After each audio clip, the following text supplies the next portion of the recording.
Hello, VC. Coming at you again for the first time since Monday, I believe.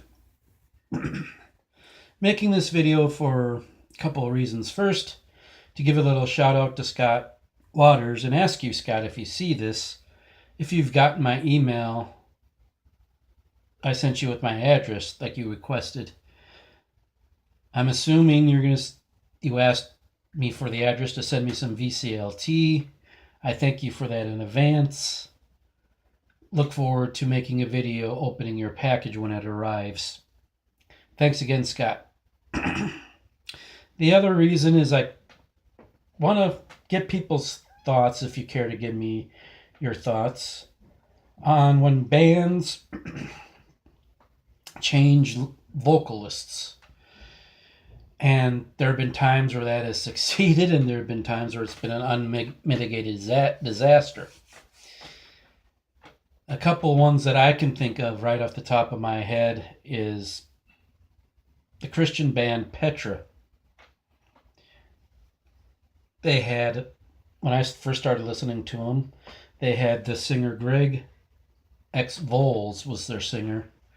And then in 1985, I believe, or maybe 86, they changed vocalists, and the new vocalist was John Schlitt, who was in the band in the 70s Head East.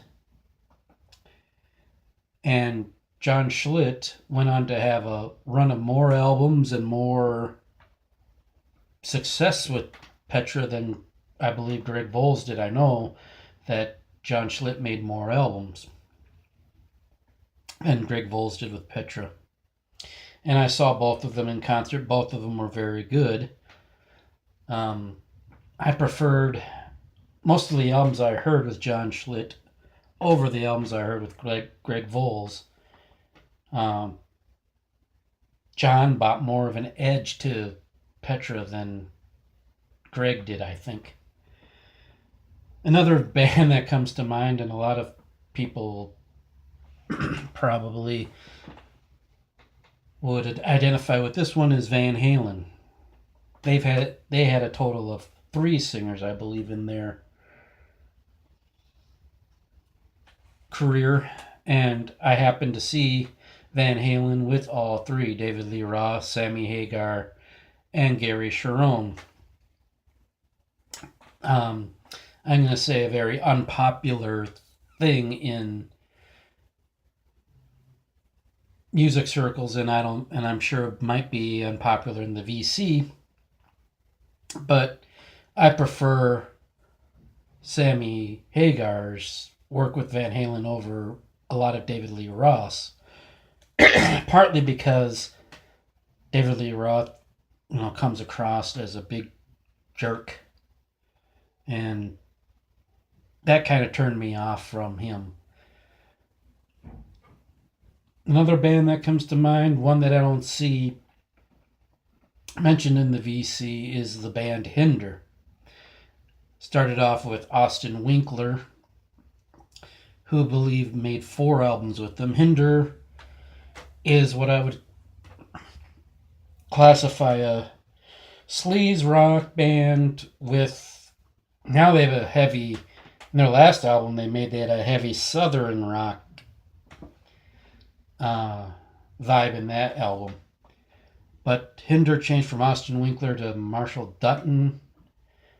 They've made 1 album with Marshall Dutton. I prefer what I heard with Austin Winkler, partly because I like the more edgier sleaze rock that they did with Austin Winkler than the southern rock with Marshall Dutton.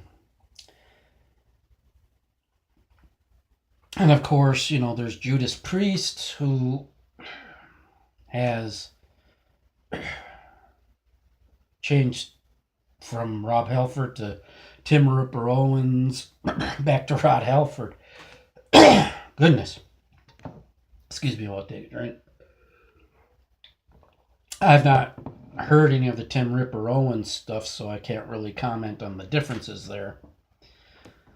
And of course, there's Iron Maiden, that's had Paul Di'Anno, Bruce Dickinson and Blaze Bayley.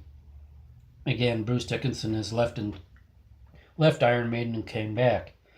And except for the album Killers, I've heard mainly Bruce Dickinson. And not really interested in the Blaze Bayley because of the stuff like that. But if you care to give me your thoughts on bands that you follow that have had different lead singers in their history, and what you thought of the change, why you liked or didn't like the change. Just feel free to comment.